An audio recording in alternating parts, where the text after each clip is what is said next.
Time for another quick and dirty medieval combat video review. This one is from September Crown or Fall Crown in Caid of 2017. The video was recorded by Sir Helgi. I think this is maybe top 8 or top 10 fighters at this point, so like quarterfinals, I think.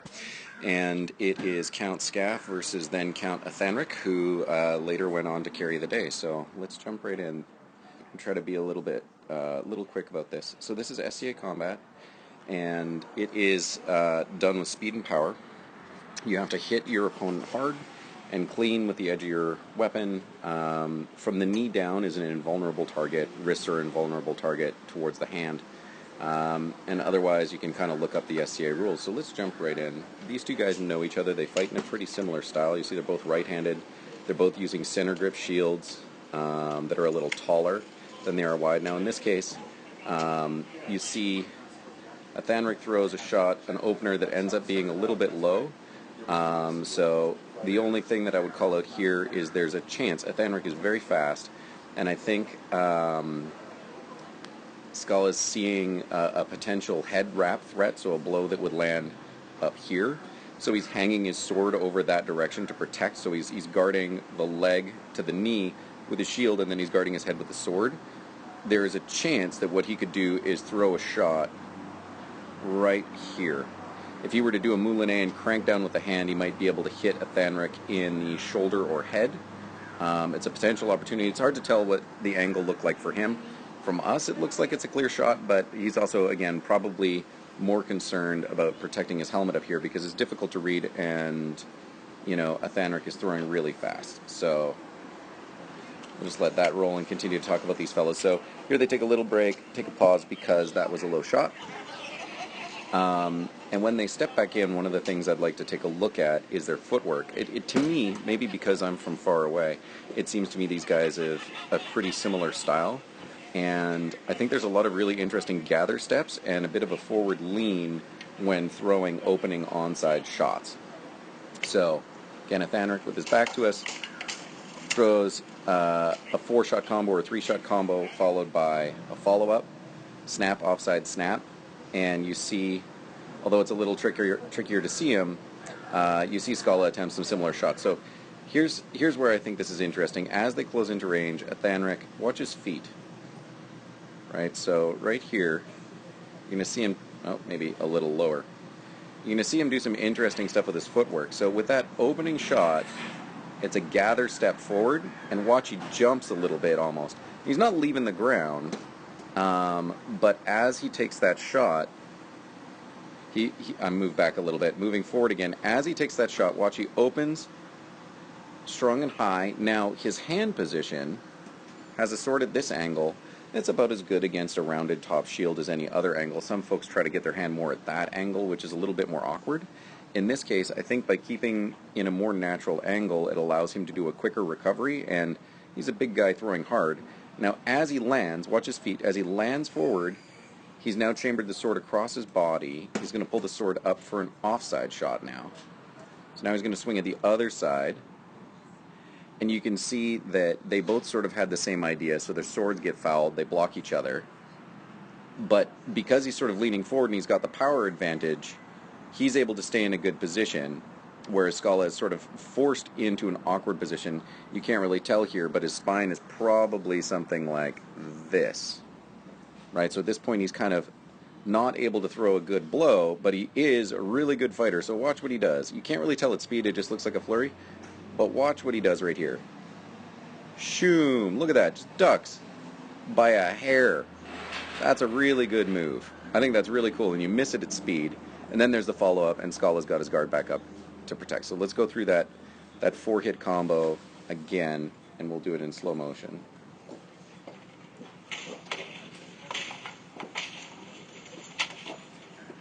So in this case, and we'll watch it one more time at speed, you can see there are potentially a couple opportunities to hit each other when you do it super slow, but when you realize this flurry is going really fast and very powerful, you have to make sacrifices to get that kind of power and to respond to it.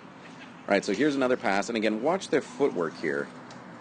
You see Athanaric taking very deliberative steps. He waits until there's, When Skalla takes a half step into range, Athanaric doesn't respond, but when he takes another half, he takes a very deliberate, measured step back. Right? And here, I believe, comes the final pass. Skalla threatening with the tip of the sword for a thrust. And you can see, if we go right here, you can see, I'm going to just rewind that shot a little bit. Now that Skalla's got his back to the camera, look at his footwork. You can see the same sort of opener, where he leans his weight over his front foot to generate power.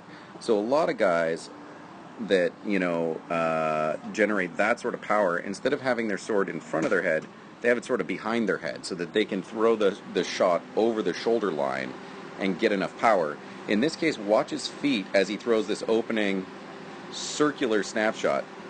Generates some power watch he generate some power by circling the sword up a little bit, chambering the elbow and torquing it in, and then look, all of his weight comes off the back foot and he leans forward to throw that opening snap. Now we've seen Athanaric throw the same type of mechanic. Okay, we go into this exchange here, and there it is. Now, it's not super clear to me which of those is the killing blow. There's a chance that Skalla was taking the first shot when the second shot landed. But regardless, there's some really interesting stuff that we can see here. So I'm just going to move these guys. Oops. Get these guys in frame. Okay, so looks like we're already doing pretty good. So if we watch it in slow motion, you see, again, pretty similar mechanics from both. But then that really, really deep offside from Athanaric. And what's really interesting to me about this offside is that he manages to throw it in really difficult circumstances. Throwing a shot at that angle with power isn't hard, but throwing a shot at that angle while moving, while being fouled by your opponent's sword, while getting over your own shield and your opponent's shield is actually really difficult. So here he opens that same, you can't really see his footwork, but I bet it's that same opening snap. Skalla sword blocks it, and then does what a lot of people will do in that point, counter chop, right? Athanaric blocks with a shield instead of with his sword. So he goes into a shield block instead of a hanging sword block. Now his sword's chambering back for power, and what he does is he throws along the same line that Skalla threw in on. So Skalla's sword went, it's a little difficult in 3D, but Skalla's sword went like this. Athanaric's sword's going to come back into the same spot because it's kind of a time-tested technique. If someone has had to move their defense out of the way to throw their sword through a spot, it's probably still open right after their sword goes through. So Athanaric throws right along the same line, but look, he has to get his hand past the edge of his own shield and over the edge of Skalla's shield largely. Now keep in mind that Athanaric's head is somewhere back here, so he can't see Skalla at all. He's completely blinded by both shields, but he knows that Skalla's head is there, right? So what he's got to do is move his hand up and over the edges of the shields. Well, that's not a great line, but it's kind of like this is his hand position. He's got to get it up to here, and it doesn't matter if your eyes can see the target. All that matters is if your sword can see the target. Now, at this point, Skalla's in a bit of a bind. His shot was blocked by the shield, and what he's doing, he's rolled his hand over, and he's trying to get his sword back down for protection or to recover. But he can't quite do it because notice everything is bound up in between the shields there. So over the top comes Athanaric's shot. Now, in this case, it looks like that shot might be a little flat. It's hard to say.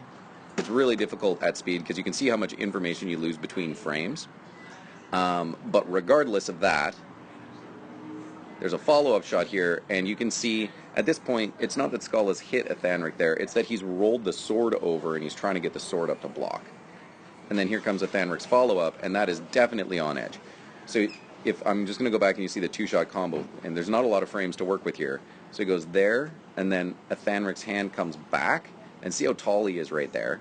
He's way up, and then as he drops his weight down and leans back, he's getting more of a body shift, and he's created a rotational movement. So he's brought the sword back, rotated around, and then by working the wrist, he's turned the edge to hit with power a second time. And then because he's a brutal flurry fighter, he now sees the leg, doesn't know for sure that Skalla is necessarily taking those killing shots, so bam, right into the leg. And you can see everything is lined up. Tip, elbow, wrist, everything. So what he's done is a bunch of really tight returns. he's throwing a 3-shot combo by keeping his hand in that position. So really, really good mechanics. Now at this point, Skalla's already taken the other blows, so he's dying, and that's the end of the fight. So yeah, not long after that, this fellow ended up becoming our new king. He's doing an awesome job, and we all learn from it. If you find these videos to be helpful, if you have other insights, if you have questions about anything in here, there's a decent chance I broke something down incorrectly. I've got a ton to learn from this. A lot of the mechanics that these guys are using are different shot mechanics than I use. Both of them defeated me in this Crown Tournament. They're my 2 losses. So they're both, in my opinion, excellent fighters, because I've got to be good, right? So I've got a lot to learn from these guys. So yeah, any feedback, input, let me know. If you'd like to see more videos like this, if you'd like to see more detail, if you'd like to see it more expert-oriented, or if you'd like to see it more oriented towards people who aren't necessarily fighters, just let me know in the comments, and thank you very much.